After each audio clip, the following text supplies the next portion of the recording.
वालेकुम। अक्सर मदर्स मुझसे पूछती हैं कि बच्चों को जो है वो स्पेलिंग 3 लेटर्स वर्ड की स्पेलिंग किस तरह से करवाई जानी चाहिए। यानी कि उनके क्वेश्चंस कुछ इस तरह से आते हैं कि मेरा बेटा जो है वो अराउंड 1 ईयर में है, आई मीन टू सेट के 1 क्लास में है, लेकिन उसको अभी तक 3 वर्ड लेटर्स जो है वो नहीं समझ में आ रहे। तो इस प्रॉब्लम का सोल्यूशन क्या है? तो इसका सिंपल सा सोल्यूशन है, सबसे पहले आपने ये वाली बुक परचेज़ कर लेनी है, फोनिक रीडर।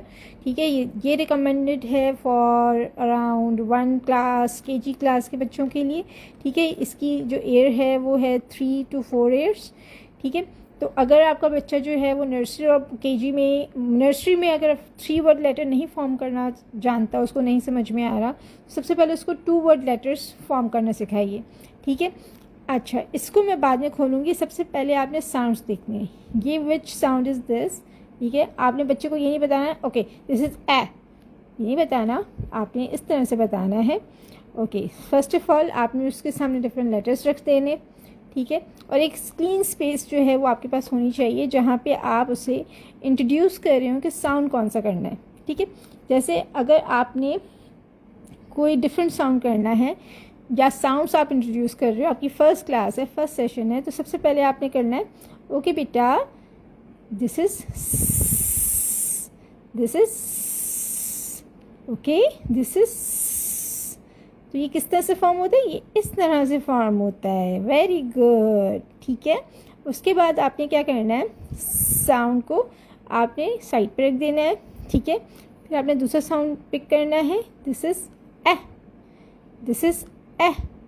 ठीक है, इस तरह से आपने साउंड की उसको रिकग्नाइजेशन करवानी है। ठीक है, अगर आपका बच्चा साउंड से फोनेम से थोड़ा सा एडवांस है, उसको नर्सरी में अच्छी तरह से साउंड्स करवा दिए गए हैं, तो उसके बाद आपने सेकंड स्टेज पे आ जाना है, विच इज़ दैट इज़ कि आपने इसको 2 लेटर वर्ड्स को इंट्रोड्यूस करवाना है, जैसे ए।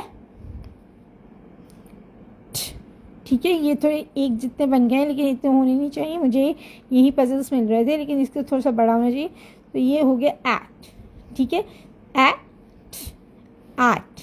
ठीक है, आप यहाँ पे एक छोटी सी कार रख सकते हैं जिसके थ्रू आप उसको प्रोनाउंसिएशन करवा रहे हो। ठीक है, जैसे eight, eight, eight, eight, right. तो ये इस तरह से आपने प्रोनाउंसिएशन करवानी है। ठीक है, अब आप बच्चे को बोलोगे कि फॉर एग्जांपल मेरे पास अभी कोई किड अवेलेबल नहीं है, लेकिन आप बच्चों को इजीली बता सकते हैं। आज मैंने लाइव क्लास में एक्टिविटी करवाई है। सबसे पहले मेरी बेटी जो बच्ची थी, मेरी स्टूडेंट थी, उनको मैंने कहा था कि आपने एट पढ़ना है। ठीक है, उसके बाद आपने बताना है कि अगर मैं इसके साथ साउंड्स जो मर्ज करती हूँ तो ये क्या बन जाएगा। तो बच्ची ने खुद ही बताया कि एट, सैट। ठीक है, तो इस तरह से हमने 3 लेटर वर्ड्स को जो है वो प्रोनाउंस करना है। पहले हमने 2 लेटर वर्ड्स को प्रोनाउंस करना है, जैसे एट, एट। ठीक है, उसके बाद हमने 3 लेटर्स वर्ड्स को प्रोनाउंस करना है, जैसे एट, सैट, राइट। तो ये एक छोटी सी एक्टिविटी है जो आप लोगों ने करनी है। ठीक है, थैंक यू।